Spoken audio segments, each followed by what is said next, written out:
Hello friends, how are you? Welcome to our YouTube channel Dhyan Commerce, the key of success.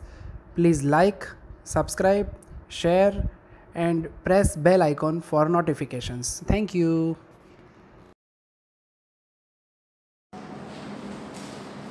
जय माता जी all dear student, welcome to online lecture of Dhyan commerce. Dhyan commerce के online lecture में आप सबका स्वागत है। Cost accounting 2 में यूनिट नंबर 1 हमने जो स्टार्ट किया है जिसका नाम है मार्जिनल एंड एब्जॉर्प्शन कॉस्टिंग। अब तक आपको पूरा फॉर्मेट याद रह गया होगा। ये वाले चैप्टर में हम नेट प्रॉफिट का आंसर फाइंड आउट करते हैं as per marginal costing and as per absorption costing. सबसे पहले income statement as per marginal prepare करते हैं, फिर एब्जॉर्प्शन का, बट उससे पहले दो छोटे-छोटे नोट्स। और अब तक जो हमने सम किए वो यूनिवर्सिटी के हिसाब से सही वाले सम थे, मतलब जैसे यूनिवर्सिटी में अब तक पूछते हैं वैसे सम थे। अब आज से ऐसे सम स्टार्ट करेंगे जो यूनिवर्सिटी के थोड़े और सम कह सकते हो, जिसमें कुछ नया कॉन्सेप्ट आएगा। सम थोड़ा डिफिकल्ट लेवल का होगा, पर ऐसे सम यूनिवर्सिटी ज्यादातर नहीं पूछती। ऐसा ही सबसे पहला सम जो मैं आज लेने जा रहा हूं, एग्जांपल नंबर 17, पेज नंबर 55। चलो page number 55 in your text book और एग्जांपल नंबर 17 रीडिंग में स्टार्ट करो। ये यूनिवर्सिटी में 2005 में पूछा था, फिर उसके बाद इसके जैसा सम नहीं पूछा है। चलो सम number 17, a company has a production capacity of 2 lakh units. That company has a determined 80% capacity as a normal capacity. Company 2 lakh production कर रही है जिसमें से सिर्फ 80% यूटिलाइज कर रही है। इनकम स्टेटमेंट आपको एक रेडीमेड दिया है। अब आपके दिमाग में होगा सर ये तो इनकम स्टेटमेंट रेडीमेड दिया है, मार्जिनल का है एब्जॉर्प्शन का, वो दोनों में से एक भी का नहीं है, सिर्फ आपको जनरल इंफॉर्मेशन दे रहा है। इनकम स्टेटमेंट क्या बता रहा है आपको? सबसे पहले प्रोडक्शन एंड सेल यूनिट दिए 1,60,000 और 42 की प्राइस है, दोनों की प्राइस सेम। फिर उसके बाद सारी वेरिएबल कॉस्ट है जिसमें material, labour, factory overhead, administrative, then selling overhead, सारी के सारी वेरिएबल बहुत सारे दिया हुआ है। फिर उसके बाद कंट्रीब्यूशन का आंसर, फिर उसमें से फिक्स भी 3 है, फैक्ट्री की, एडमिनिस्ट्रेटिव, सेलिंग। सेल वहां पे सेल स्टैंडर्ड प्रॉफिट लिखा हुआ है ना, वहां पे थोड़ी प्रिंटिंग मिस्टेक है उनकी। सेल्स फिक्स्ड यानी कि सेलिंग की फिक्स कॉस्ट है 3 लाख। फिर उसके बाद नीचे टैक्स स्टैंडर्ड प्रॉफिट है 20,80,000। तो आप अंदर प्रिंटिंग मिस्टेक थोड़ा सा चेंज कर लेना जो आपको क्वेश्चन दिया हो। अभी मैं सम में जैसे हम वहां पे यूज करेंगे ये वैल्यू को, तब मैं दोबारा समझाऊंगा, पर अंदर नीचे लास्ट में स्टैंडर्ड प्रॉफिट का आंसर है। फिर उसके बाद नीचे आपको ओपनिंग स्टॉक दिया है, प्रोडक्शन दिया है, क्लोजिंग स्टॉक दिया है। पैराग्राफ में ध्यान दो, company has adopted the pretension policy to enter on the market due to the prevailing of circumstances. Companies was complied, underline करना, to reduce selling price of 2 per unit, यानी कि selling price 2 रुपए घटानी है। फिर उसके बाद except no other variances in the standard and actual cost, prepare statement of marginal cost and absorption cost method, determine profit. In addition, prepare reconciliation statement, यानी कि हमें जितने आंसर मैक्सिमम मांगे होते हैं, 2 स्टेटमेंट जिसमें नेट प्रॉफिट आता है एंड रिकंसिलिएशन उतना आंसर मांगा है। शुरुआत हम करेंगे 2 नोट्स के साथ। चलो याद आ रहा है आपको note number 1, factory fix overhead rate कैसे फाइंड आउट करेंगे? Budgeted overhead upon budgeted production. चलिए शुरुआत करते हैं सबसे पहले बजटेड फिक्स ओवरहेड के साथ। वो देखो इनकम स्टेटमेंट में नीचे कंट्रीब्यूशन के बाद फिक्स कॉस्ट में फैक्ट्री का दिया है, मिला 24 लाख दिया हुआ है। चलो मिल जाना चाहिए। 24 लाख के नीचे प्रोडक्शन है 2 लाख, पर 2 लाख के सिर्फ 80% यूटिलाइज हो रहा है, यानी कि 1,60,000 यूनिट। चलो करो तो 24 लाख को 160 से डिवाइड, आपके पास एक आंसर आएगा जो आंसर इज 15 रेट। चलो 15 रुपीस क्या मिला? Factory fix overhead rate. चलो फिर उसके बाद डिस्ट्रीब्यूशन ऑफ यूनिट में हमें चाहिए opening plus production minus cell, तो आंसर मिलेगा क्लोजिंग। अब उसमें नीचे आपको पैराग्राफ में कुछ इंफॉर्मेशन दे दिया है। सबसे पहले ओपनिंग स्टॉक 20,000 दिया हुआ है, फिर उसके बाद प्रोडक्शन भी दिया हुआ है 150, करो तो दोनों को प्लस 170। फिर उसके बाद सेल की जगह पे क्लोजिंग स्टॉक का आंसर दिया है 10,000, तो इसका मतलब अब मुझे सेल का आंसर मिलेगा। चलो कितना होगा? ऐसी कौन सी वैल्यू जो मैं माइनस करूं तो नीचे आंसर 10 आएगा, 160, 1,60,000 माइनस करो नीचे आंसर 10 आएगा। चलो तो ये दोनों नोट शुरू होते ही खत्म हो चुकी है, क्लियर। अब आपको याद करवा रहा है मुझे इनकम स्टेटमेंट। सबसे पहले एज मार्जिनल कॉस्टिंग। चलो शुरुआत कहाँ से होती है स्टेटमेंट की? Always production and sale unit के साथ। यहाँ पे तो एक ही साल की इंफॉर्मेशन है, इसमें कुछ सोचने वाली बात नहीं है।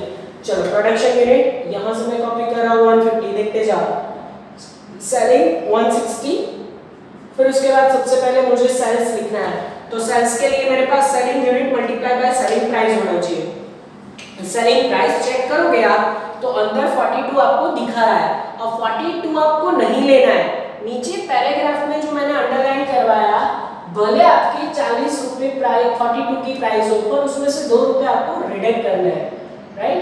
That should be reduced. तो सेलिंग प्राइस कितना लोगे?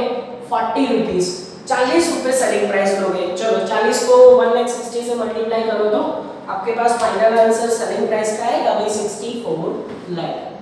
तो ये चीज समझ में आनी चाहिए, सेलिंग प्राइस उन्होंने डिवाइड करने को बोला है। ऐसा ही सेम आपको 2019 या 18 के पेपर में भी पूछा है, तो ये चीज ध्यान रखोगे। सेलिंग प्राइस अगर घटाने को बोले, ज्यादा करने को बोले तो वो ध्यान रखना है। चलो नेक्स्ट, उसके बाद हम क्या लेंगे? Variable production cost. और वेरिएबल प्रोडक्शन कॉस्ट तो यहाँ पे बहुत सारी है, देख सकते हो, मटेरियल है, लेबर है, फैक्ट्री फिक्स वेरिएबल ओवरहेड है, और आंसर दिया है। तो हमें यहाँ पे क्या प्रॉब्लम होगा? अमाउंट दे दिया है, वेरिएबल का रोल क्या होता है कोई बताएगा? Variable are always per unit will be same. Per unit कैसे रहती है? सेम। तो यहाँ पे तो प्रोडक्शन की यूनिट अलग है और हमारे प्रोडक्शन की यूनिट 150 है, तो इसका आंसर कैसे फाइंड आउट करेंगे? तो इसका आंसर हम ऐसे फाइंड आउट करके जाएंगे। सबसे पहले मटेरियल, अंदर दिया है आपको मटेरियल का 4,80,000, देखते जाओ, ये ब्रैकेट कर रहा हूँ, 480 को रुपीस को उसके प्रोडक्शन यूनिट के साथ डिवाइड करो। प्रोडक्शन यूनिट अंदर कितने दिए? 160, करो तो डिवाइड 480 into 160, आंसर आपके पास पर यूनिट का आएगा 3 स्टार रेटिंग। तो मतलब मुझे पर यूनिट ढूंढना क्यों पड़ेगा? क्योंकि हमारे जो प्रोडक्शन यूनिट है ना, देखो ये 150 है, अब मैं 3 को मल्टीप्लाई करूंगा 150 के साथ, तो हमारा आंसर आएगा 4,50,000। तो दैट मींस कि मुझे यहाँ पे per unit answer find out करना पड़ेगा। चलो मटेरियल के बाद किसकी बारी आएगी? लेबर या वेजेस। जो वर्ड अंदर यूज किया है, लेबर बोलो या वेजेस बोलो, बोथ आर सेम। चलो लेबर के लिए सेम काम करेंगे। मेरे पास 320 अंदर वैल्यू दी गई है एक्सपेंसेस की, डिवाइड बाय प्रोडक्शन यानी कि 160। चलो करो तो डिवाइड इसको, आई थिंक आंसर आएगा 2। क्लियर? नेक्स्ट उसके बाद एक और है जिसका नाम है फैक्ट्री वेरिएबल ओवरहेड। चलिए फैक्ट्री वेरिएबल ओवरहेड, उसमें भी सेम काम। मेरे पास वैल्यू है 120 और 120 को 160 से डिवाइड करना है, यानी कि आंसर इन पॉइंट में आएगा, राइट? 0.75 आंसर आएगा। चलो तो इस तरीके से मुझे पर यूनिट पहले फाइंड आउट करना पड़ा। अब पर यूनिट को आप सीधा मल्टीप्लाई करो अपने प्रोडक्शन यूनिट के साथ, 2 into 150, आई थिंक 3 लाख। चलो फिर 0.75 into 150, तो इसका आंसर हमारे पास आएगा आई थिंक 1,15,000 नहीं, 1,12,500। अब क्या करेंगे? अब पहले इन तीन का टोटल कितना आएगा चेक करो तो, आई थिंक 5.75। अब इसको भी मल्टीप्लाई करो 150 के साथ, या फिर इसका टोटल कर सकते हो। तो चलो टोटल कर दे हम, 8,62,500 इसका टोटल आएगा। चलो फिर उसके बाद अगर हम आगे बढ़े तो अब हमें सीक्वेंस पता है। मार्जिनल के स्टेटमेंट में अब हमें ओपनिंग प्लस करना है, क्लोजिंग माइनस करना है। ये रहा हमारे पास ओपनिंग 20,000, क्लोजिंग कितना है भाई? ये रहा नोट नंबर 1 में 10,000 क्लोजिंग। चलो वैल्यू 5.75। अब आपको ये सब में रिदम आ जानी चाहिए क्योंकि काफी सम हमने इससे पहले कैलकुलेट कर लिए। चलो करोगे मल्टीप्लाई तो आंसर हमारे पास आएगा जो मेरे पास ऑलरेडी कैलकुलेट किया हुआ है 1,15,000 एंड क्लोजिंग स्टॉक हमें माइनस करना है, उसका आंसर हमारे पास आएगा 57,500। चलो क्लियर? फिर उसके बाद हम उसमें से माइनस करेंगे तो मुझे वेरिएबल प्रोडक्शन कॉस्ट का आंसर मिलेगा और वो हमारे पास आएगा 9,20,000। क्या किया हमने? इसमें से ये प्लस और ये माइनस किया तो वेरिएबल प्रोडक्शन कॉस्ट। अब इसको भी सेल में से माइनस करो तो प्रोडक्शन कंट्रीब्यूशन का आंसर मिलेगा, राइट? 54,80,000। अब यहाँ तक आपको अगर कोई प्रॉब्लम नहीं हुई तो इसके आगे बहुत सारे और भी खर्चे दिए, जो आपका इनकम स्टेटमेंट है ना, उसमें एडमिनिस्ट्रेटिव सेलिंग की वेरिएबल भी है, फिक्स भी है। तो इसका मतलब यहाँ तक हमने सिर्फ प्रोडक्शन लिया। अब एडमिनिस्ट्रेटिव एंड सेलिंग की फिक्स एंड वेरिएबल दोनों हमें माइनस करनी है। फिक्स का रूल क्या है, फिक्स ऑलवेज फिक्स ही रहता है, तो फिक्स को डायरेक्ट में ले लूं। चलो फैक्टर ए के अलावा एडमिनिस्ट्रेटिव की ये 6 लाख, देखो मैं एडमिनिस्ट्रेटिव की फिक्स सीधी 6 लाख ले रहा हूं और पेन अलग यूज करूंगा ताकि वो आपको क्लियरली दिखे। फिक्स ऑलवेज फिक्स, ये लिया मैंने एडमिनिस्ट्रेटिव का फिक्स 6 लाख। फिर उसके बाद मैं सेलिंग का भी फिक्स पहले लिख रहा हूँ, सेलिंग का फिक्स है 3 लाख। देखो यहाँ पे उनकी प्रिंटिंग मिस्टेक है, 3 लाख सेलिंग की फिक्स है, ठीक है, यहाँ पे मिस्टेक है, ध्यान रखना। फिर उसके बाद फैक्टर ए की फिक्स भी है, वो भी डायरेक्ट माइनस करते हैं 24 लाख। तो प्रॉब्लम कहाँ है, प्रॉब्लम है वेरिएबल में, क्योंकि वेरिएबल आप जानते हो पर यूनिट वो फिक्स रहता है, बाकी वो चेंजेबल है। तो देखो वेरिएबल उन्होंने सबसे पहले एडमिनिस्ट्रेटिव वेरिएबल ओवरहेड कितना दिया है, 180 दिया है। चलो तो उसको भी अपने प्रोडक्शन या सेल यूनिट के साथ डिवाइड करोगे 160 और फिर जो आंसर आएगा उसको 160 के साथ आपको मल्टीप्लाई भी करना है सेलिंग यूनिट के साथ, राइट। तो answer will be I think same 180 divide by 160 multiply by 160। ऐसा क्यों, क्योंकि यहाँ पे जो अपना प्रोडक्शन एंड सेलिंग अंदर दिया हुआ है वो सेलिंग यूनिट एंड हमारा सेलिंग यूनिट सेम है, पर कई बार अलग भी हो सकता है। तो आपको याद रखना है पहले पर यूनिट फाइंड आउट करो फिर उसको सेलिंग यूनिट से मल्टीप्लाई करो, क्योंकि प्रोडक्शन के बाद सारी चीजों को हम सेलिंग यूनिट के साथ मल्टीप्लाई करते हैं, ये चीज ध्यान रखना। तो बाहर आंसर आई थिंक 180 ही आएगा। रूल क्या है, रूल यही है कि आपको अंदर दिए गए सेलिंग यूनिट के साथ डिवाइड करना है, मल्टीप्लाई बाय यहाँ पे भी सेलिंग यूनिट करना है। तो per unit divide and multiply same करते हो इसलिए आंसर सेम आ रहा है, ठीक है, लकीली यहाँ पे आंसर सेम आ रहा है। ऐसा ही काम सेलिंग में होगा, 240 दिया हुआ है, 240 डिवाइड बाय 160 करो मल्टीप्लाई बाय 160 करो, आंसर विल बी सेम। तो वेरिएबल में भी यही आंसर होगा 240, देखो आपको लिख के समझा रहा हूँ, divide by 160 multiply by 160, 160 cube that is selling unit, ये भी सेलिंग यूनिट ही अंदर दिए गए, ठीक है। चलो करो तो इसका आंसर भी 240 ही आएगा। चलो अब सब कुछ माइनस कर दो। सबसे पहले स्टेटमेंट में हमारे पास नेट प्रॉफिट का आंसर होगा, वो होगा 17,60,000। तो ये सबसे पहले वाला स्टेटमेंट एज पर मार्जिनल मेरे पास नेट प्रॉफिट आ गया। अब बोर्ड पे मैं यहाँ से ये स्टेटमेंट में चेंजेस कर रहा हूँ और यहाँ पे मेरा रिकंसिलिएशन स्टेटमेंट बना रहा हूँ। चलो मार्जिनल कॉस्टिंग के बाद अब इनकम स्टेटमेंट प्रिपेयर कर रहे हैं as per absorption costing. Board पे जगह ना बचे इसीलिए मैंने वहां से स्टेटमेंट को रफ किया है।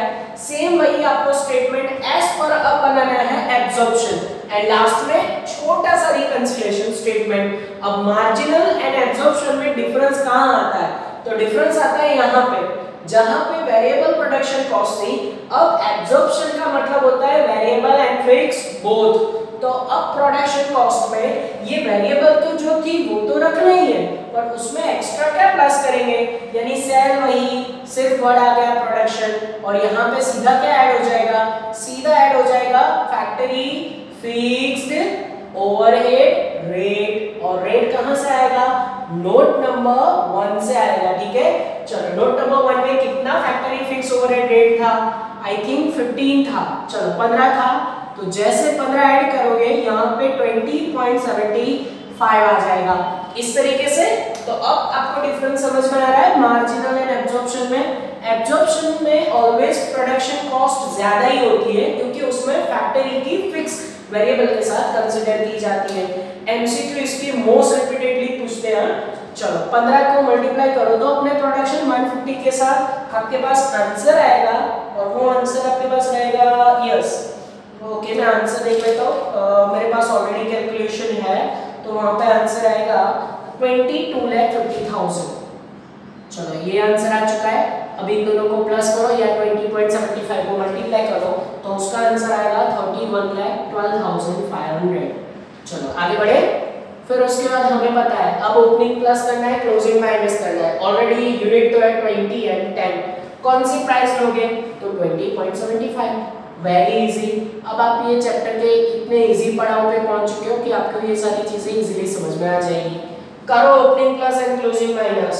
ओपनिंग स्टॉक का आंसर आपके पास आएगा 4,15,000 जो कि प्लस करना है 4,15,000। फिर उसके बाद क्लोजिंग स्टॉक माइनस करना है 2,07,500। चलो करो प्लस एंड माइनस इसमें से, तो आपके पास आंसर आएगा, उसको क्या बोलोगे, उसको बोलेंगे COGS। क्या बोलेंगे, COGS, cost of goods sold. कितना आंसर आएगा, 33,20,000 आंसर आएगा। चलो ये महा मेहनत करके जो आंसर बी मिला है, ए में से बी को माइनस करो तो क्या मिलेगा, GP, ग्रोस प्रॉफिट ए माइनस बी करो तो जरा 30,80,000 यहाँ पे आंसर आएगा। अब देखो एब्जॉर्प्शन तो इजीली मार्जिनल पे से ऑलमोस्ट खत्म हो चुका है। लास्ट में आपको पता है बाकी के सारे खर्चे माइनस करने होते हैं। जो काम हमने मार्जिनल में किया था सीधा कॉपी पेस्ट करके यहाँ पे डालना है। अब उसके बाद क्योंकि एब्जॉर्प्शन कॉस्टिंग का आपका पूरा फॉर्मेट है, लास्ट में आप एक चीज प्लस या माइनस करते हो। Star rating most important, 2 star 3 star दो तो भी कम पड़े। क्या माइनस करते हो, over and under value of factory fixed overhead rate, factory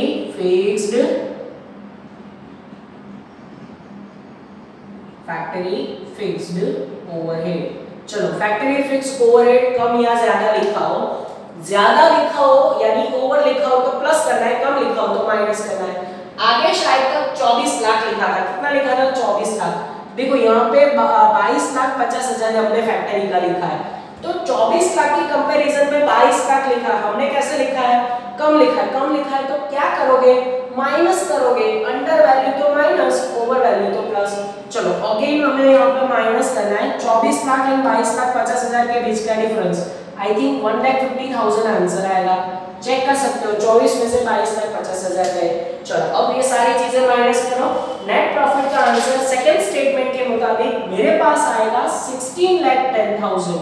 check कर सकते हो आप आंसर में कि एब्जॉर्प्शन के हिसाब से नेट प्रॉफिट इतना आएगा। अब चलो छोटा सा रिकंसिलिएशन भी आपको सिखा रहा हूँ। स्टेटमेंट ऑफ रिकंसिलिएशन सिर्फ 4 लाइन का होता है। कौन सी 4 line, difference in profit and reason की 2 लाइन। डिफरेंस इन प्रॉफिट यानी एब्जॉर्प्शन के प्रॉफिट में से मार्जिनल का प्रॉफिट माइनस करो। एब्जॉर्प्शन का प्रॉफिट ये रहा हमारे पास 16,10,000, देखते जाओ। मार्जिनल का आगे प्रॉफिट कितना था, तो 17,60,000 था। करो तो माइनस, माइनस में आंसर जा रहा है, कितना माइनस में जा रहा है, 1,50,000, देखते जाओ। अब ये 150 आंसर जो यहाँ पे आया है वही आंसर 150 यहाँ पे आ जाए रीजन में, तो समझ लो आपने जितनी मेहनत की है सारी सही है। अब रीजन क्या बता रहा है हमें, ओवर वैल्यू ऑफ कौन सी, क्लोजिंग स्टॉक, उसमें से over value of opening stock minus करो। तो सबसे पहले मैं क्लोजिंग देखूं तो यहाँ पे क्लोजिंग 2,07,500 था। मार्जिनल जो आपने पहले नोट डाउन किया होगा, मार्जिनल में क्लोजिंग के ये प्रॉफिट को कंपेयर करो। आपने ज्यादा वैल्यू लिखा है, कितनी ज्यादा लिखी है, 150। कंपेयर करोगे तो आपको पता चल जाएगा। यहाँ पे ओपनिंग स्टॉक 4,15,000 है, वहां पे 1,15,000 था, यानी 3 लाख ज्यादा लिखा है ओपनिंग में। अगर 3 लाख ओपनिंग की मैं इसमें से माइनस करूं, क्लोजिंग माइनस ओपनिंग, दोनों की over value in absorption costing. अच्छा यहाँ पे मार्जिनल कॉस्टिंग वर्ड नहीं आएगा, opening stock in absorption costing. हमने एब्जॉर्प्शन कॉस्टिंग में ही ज्यादा लिखी होगी, क्योंकि एब्जॉर्प्शन में क्यों ज्यादा होती है, क्योंकि यहाँ पे फैक्टरी फिक्स वेरिएबल दोनों कंसीडर किया जाता है, इसलिए। देखो 250 में से 3 लाख गए, आंसर मिल गया 150। तो इस तरीके से आप रिकंसिलिएशन भी बना सकते हो। अगर कोई और समय में ना बनाओ तो भी अब आपको रिकंसिलिएशन आना चाहिए। तो 17 के साथ कोई होमवर्क नहीं है, हमारा ये छोटू सा यहीं पे कंप्लीट हो रहा है। चलो एग्जांपल नंबर 17 के बाद आज का एक और different sum, example number 10 page number 48 पे पहुंचो। बहुत ही अलग तरह का सम है और उसमें कुछ नए भी कॉन्सेप्ट है। चलो फॉर्मेट वही है, अब थोड़ा सा ट्विस्ट होगा ये वाले सम में। पेज नंबर 48 पे example number 10, wonder limited manufacturing a single product of Jeep. The following are the figures related to the Jeep for a 1 year period. यानी Jeep नाम का एक प्रोडक्ट बना रही है कंपनी, जिसकी इंफॉर्मेशन आपको कुछ इस तरीके से दिया है। सबसे पहले एक्टिविटी लेवल यानी प्रोडक्शन कैपेसिटी 50 और 100 के ऊपर क्या क्या दिया है, तो सेल्स एंड प्रोडक्शन यूनिट है 400 और 800। फिर सेलिंग सब कुछ आपको लैक्स में दिया है, जो पॉइंट दिख रहे हैं ना आपको 8, 16 वगैरह वगैरह, तो वो सब कुछ इन लैक्स है। सेल्स दिया है, प्रोडक्शन कॉस्ट है जिसमें मार्जिनल फिक्स है, सेलिंग एंड एडमिनिस्ट्रेटिव है जिसमें मार्जिनल एंड फिक्स है, फिर उसके बाद पैराग्राफ पे आओ। A normal output for the year is 800. Normal output का मतलब होता है प्रोडक्शन बजटेड, ठीक है। फिर उसके बाद fix overhead is incurred evenly those out of the year. Actual fixed are the same as budgeted. यानी कि ऐसा आपको बताया गया है there was no G at the beginning of the year. Paragraph आपको पूरा इंफॉर्मेशन दे रहा है। फिर उसके बाद जो 5 आंसर, टोटल कितने आंसर मांगे हैं? 5 आंसर। ऊपर जो सेंटेंस है वो मोस्ट इंपॉर्टेंट है। In the first quarter 220 units were produced and 160 units were sold. First quarter, पूरे साल का आपको डेटा दिया है, फर्स्ट क्वार्टर का पूरा आंसर मांगा है। एक क्वार्टर, साल में पूरे 12 महीने होते हैं, एक क्वार्टर यानी कि 4 महीने, तो कितने क्वार्टर होंगे? टोटल 3 क्वार्टर होंगे। एक साल में कितने टुकड़े करोगे? 3। क्वार्टर का मतलब वैसे 3 महीने होते हैं, तो 4 में फर्स्ट क्वार्टर का मतलब टोटल हम 3 महीने का काम पूरा करेंगे। चलो, तो ये थोड़ा सा उसमें कॉन्सेप्ट नहीं आया है। फिर 5 answer, what will be the fixed production cost and absorption by the G and absorption costing. Fixed cost का आंसर आपके पास मांगा है। What will be the under and over, under and over लिखते हैं ना जो एब्जॉर्प्शन में लास्ट में, वो आंसर मांगा है। Profit as per absorption, profit as per marginal and difference यानी कि रिकैल्कुलेशन स्टेटमेंट। टोटल 5 आंसर आपको कैलकुलेट करना है। सबसे पहले हम तो हमारे सीक्वेंस के हिसाब से अगर जाए तो पहले हमें 2 नोट्स प्रिपेयर करना है, राइट। तो सबसे पहले note number 1 and note number 2 का आंसर। चलो, नोट नंबर 1 जिसमें मुझे फैक्टरी फिक्स्ड ओवरहेड रेट चाहिए, और वैसे जो उन्होंने आंसर मांगे ना वो ये वाला है, ठीक है, which is used in absorption costing. तो ये हमारा आंसर नंबर 1 रहेगा, याद रखना।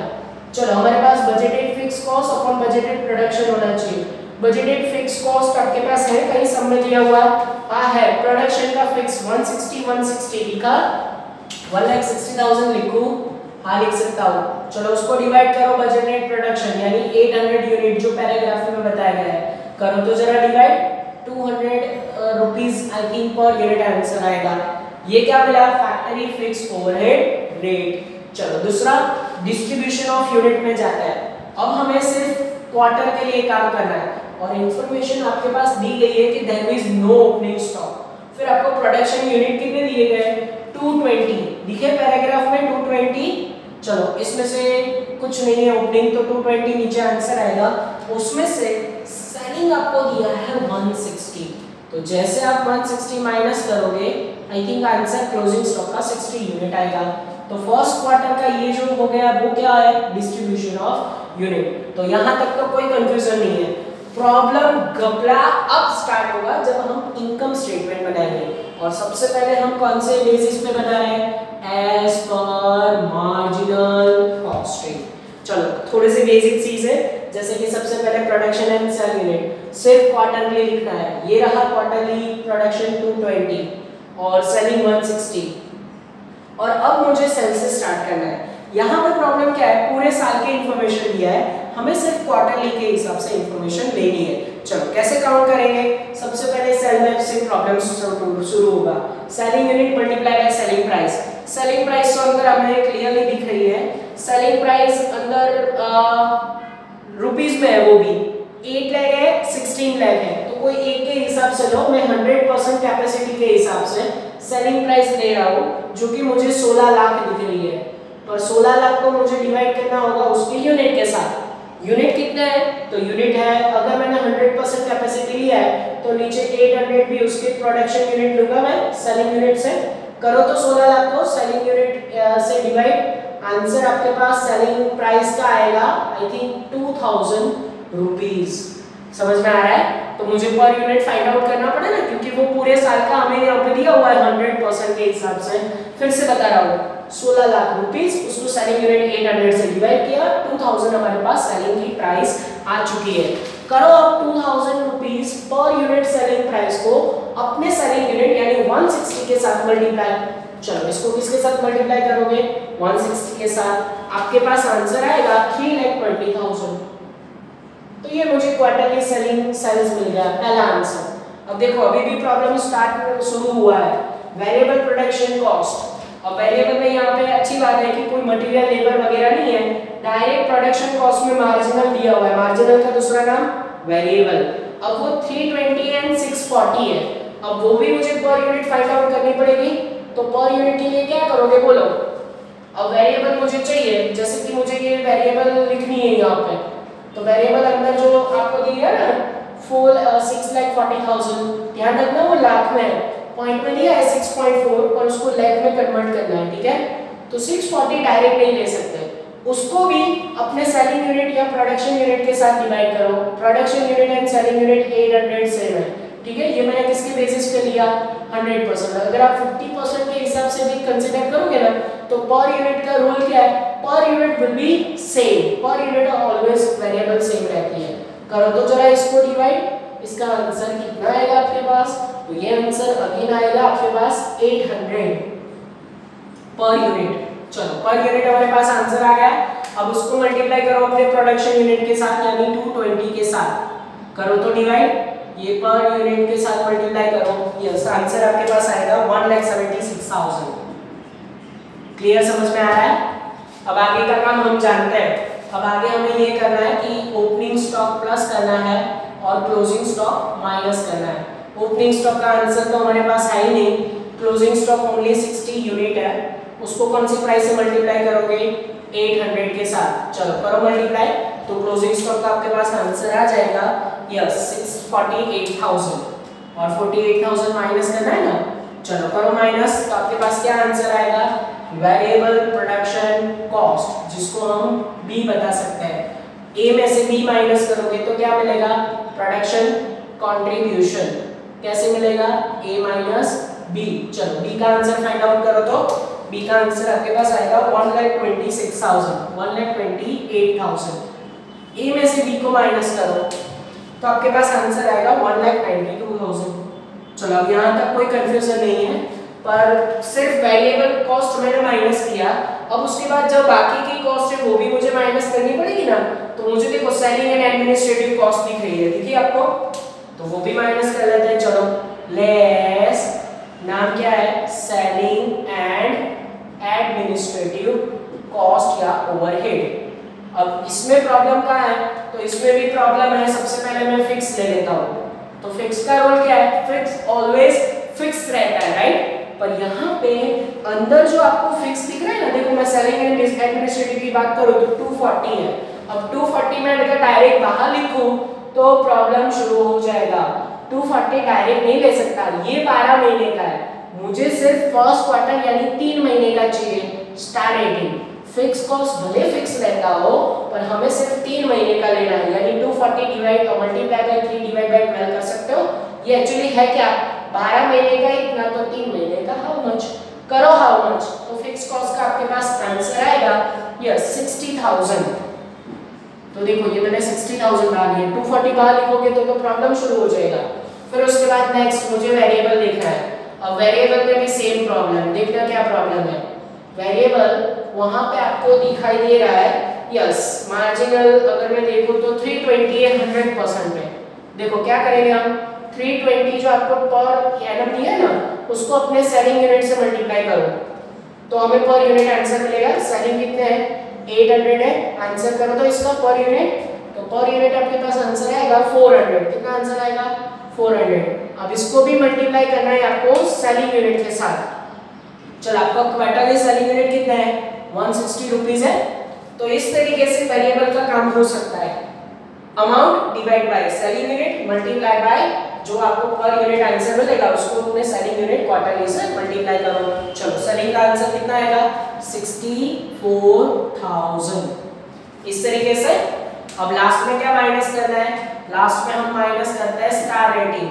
कौन सा, factory fixed overhead rate, factory fixed overhead, और वो कितना है देखो तो 160 है। और 160 डायरेक्ट ले सकते हो नहीं, 160 को भी मल्टीप्लाई बाय 3 डिवाइड बाय 12 करना पड़ेगा। रीजन, क्योंकि यहाँ पे हम क्वार्टरली काम कर रहे हैं, ये तो पूरे साल का है, तो फिक्स में भी ये काम करना पड़ेगा ना 3 डिवाइड बाय 12। ये वाले समय बस ये नई चीज थी। चलो करो तो इसका आंसर कितना आएगा, इसका आंसर आएगा 40। और अब हमारा ये छोटू सा स्टेटमेंट पर जबरदस्त इसमें कैलकुलेशन आई थी, अब हमारे पास final answer that is net profit आ जाएगा। मार्जिनल के हिसाब से नेट प्रॉफिट कितना आएगा 28,000। अब आपका काम ये है कि ये दोनों नोट्स कंप्लीट करो, मार्जिनल का पूरा स्टेटमेंट बना दो।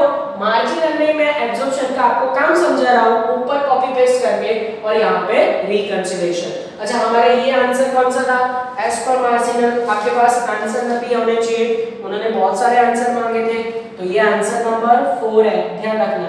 चलो इतना कॉपी कर लो तो मैं बोर्ड पे रफ करके जगह कर रहा हूँ। चलो मार्जिनल के बाद अब हम स्टेटमेंट प्रिपेयर कर रहे हैं एज पर एब्जॉर्प्शन कॉस्टिंग। और आप जानते हैं एब्जॉर्प्शन कॉस्टिंग में fixed as well as variable दोनों कंसीडर किया जाता है। तो सबसे पहले सेल्स तक तो एज इट इज, फिर जब हम यहाँ पर लेस करेंगे तो वहाँ पर सिर्फ प्रोडक्शन कॉस्ट माइनस होता है। और प्रोडक्शन का कॉस्ट ये वेरिएबल तो है ही, वेरिएबल के साथ साथ उसमें और एक्स्ट्रा क्या जुड़ जाएगा, तो उसमें जुड़ जाएगा फैक्ट्री फिक्स्ड ओवरहेड रेट। और ये रेट कहाँ से मिलेगा नोट नंबर 1 के पैसे। चलो नोट नंबर 1 में फैक्ट्री फिक्स्ड ओवरहेड रेट कितना था, तो मार्जिनल एंड एब्जॉर्प्शन के डिफरेंस में प्रोडक्शन कॉस्ट यानी फिक्स एंड वेरिएबल दोनों कंसीडर की जाएगी। चलो ये फैक्ट्री फिक्स्ड ओवरहेड रेट हमारे पास था 200, राइट। चलो दोनों को प्लस करो तो यहाँ पे आई थिंक 1000 आंसर आएगा। चलो मल्टीप्लाई करें अब हम 200 को मल्टीप्लाई करो अपने प्रोडक्शन यूनिट के साथ, आपके पास आंसर आएगा 44,000। ये मैं लिख रहा हूँ यहाँ पे। चलो 44,000 प्लस करो तो आपके पास या फिर 1000 को 220 के साथ मल्टीप्लाई करो तो आंसर आएगा 2,20,000। अब क्योंकि समय ओपनिंग स्टॉक है नहीं, क्लोजिंग स्टॉक ओनली 60 यूनिट था, तो उसको कौन सी प्राइस से मल्टीप्लाई करोगे 1000 के साथ। चलो स्टार रेटिंग 1000 से करो मल्टीप्लाई बाय 60, आंसर आएगा 60। देखते ही देखते हम हमारे पहले आंसर यानी बी की तरफ पहुंच चुके हैं, जिसको हम एब्जॉर्प्शन में बोलते हैं COGS। ठीक है, क्या नया आया, सिर्फ फैक्टरी का अंदर ऐड हो गया। चलो COGS ढूंढो तो 220 माइनस 60 160 आंसर आएगा। अब बी आ चुका है तो ए में से बी माइनस करोगे क्या मिलेगा जीपी का आंसर बोलो तो 320 माइनस 160 आई थिंक 160 माइनस होगा। और जैसा हमने आगे मार्जिनल में किया था सेलिंग एंड एडमिनिस्ट्रेटिव तो एज इट इज हमें यहाँ पे नोट डाउन करना है। लास्ट में एब्जॉर्प्शन कॉस्टिंग में एक चीज स्टार रेटिंग हम इसको बोलते हैं, 2-3 स्टार आप दे सकते हो प्लस और minus over and under value of किसकी value factory fixed overhead. Factory का जो फिक्स्ड ओवरहेड है ना उसकी कम या ज्यादा वैल्यू। चलो फैक्ट्री फिक्स अगर हमने ज्यादा लिखा हो तो प्लस करेंगे, कम लिखा हो तो माइनस करेंगे। आगे हमने आई थिंक 40,000 लिखा था, कितना लिखा था 40,000 और अभी हमने कितना बताया यहाँ पे 44। देखते जाओ अभी हमने 44 बताया, आगे सिर्फ 40 था, हमने कम लिखा या ज्यादा लिखा, हमने 44 ज्यादा लिखा है। ज्यादा लिखा है क्या करोगे प्लस करोगे और प्लस कितना करोगे डिफरेंस बिटवीन दिस टू 4000 यहाँ पे प्लस होगा स्टार रेटिंग। चलो अब यहाँ पे प्लस एंड माइनस करोगे 60 में से 60 माइनस 64 माइनस ये प्लस करो, नेट प्रॉफिट का आंसर कितना आएगा, नेट प्रॉफिट का आंसर आपके पास आएगा 40,000। और देखो एब्जॉर्प्शन का पूरा स्टेटमेंट खत्म हो गया। अब इसके बाद अगर मैं रिकंसिलिएशन आपको सिखाऊं, ये आंसर नंबर आई थिंक 3 है, आंसर नंबर 3 ये एब्जॉर्प्शन का डिफरेंस भी मांगा है आई थिंक, ये आंसर नंबर 2 है, यस ये आंसर नंबर 2 है, देखते जाओ। और last and final answer answer number 5 ये वाला है। तो उनके जो 5 क्वेश्चन के आंसर थे मिल गए। अब रिकंसिलिएशन खत्म करें। रिकंसिलिएशन क्या होता है, difference in profit and reason. Difference in profit यानी एब्जॉर्प्शन का प्रॉफिट, ये देखो आपके सामने एब्जॉर्प्शन का 40,000 प्रॉफिट लिखा, उसमें से मार्जिनल का 28,000 माइनस करो, answer in plus I think कितना प्लस में आ रहा है 12,000 प्लस में आ रहा है, देखते जाओ। अब ये 12,000 अगर यहाँ रीजन में मैच हो गए तो समझो बाबा हमारा बेड़ा पार, यानी आपने जो भी कैलकुलेशन किया है सही है कि गलत पता चल जाएगा। और उसके लिए रीजन मेन है। रीजन में आप over value of closing stock में से over value of opening stock minus करते हो। एब्जॉर्प्शन कॉस्टिंग में अगर आप चेक करोगे तो ओपनिंग एंड क्लोजिंग आपने दोनों ज्यादा वैल्यू से लिखा होगा, यहाँ तो ओपनिंग स्टॉक है ही नहीं, ओपनिंग स्टॉक में डैश पर क्लोजिंग स्टॉक अगर मैं यहाँ पे देखूँ तो 60 है, आगे 48,000 था, 60 एंड 48 के बीच का डिफरेंस 12,000 आएगा। तो देखो 12 में से कुछ नहीं रहा है, 12 बचे, तो हो गया आपका रिकंसिलिएशन भी समाप्त।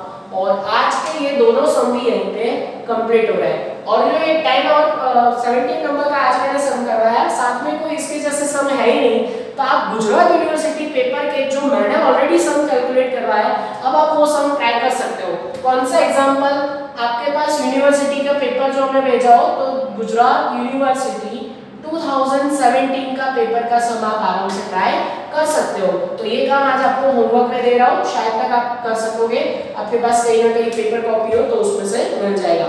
आज के लेक्चर का काम यानी कि मार्जिनल एब्जॉर्प्शन क्वेश्चन का आज का काम यहीं तक रखते हैं। नेक्स्ट लेक्चर में हम और भी सम काउंट करेंगे ये चैप्टर के। तब तक के लिए ऑल द बेस्ट एंड जय माता जी। Please like, subscribe, share and press bell icon for notifications.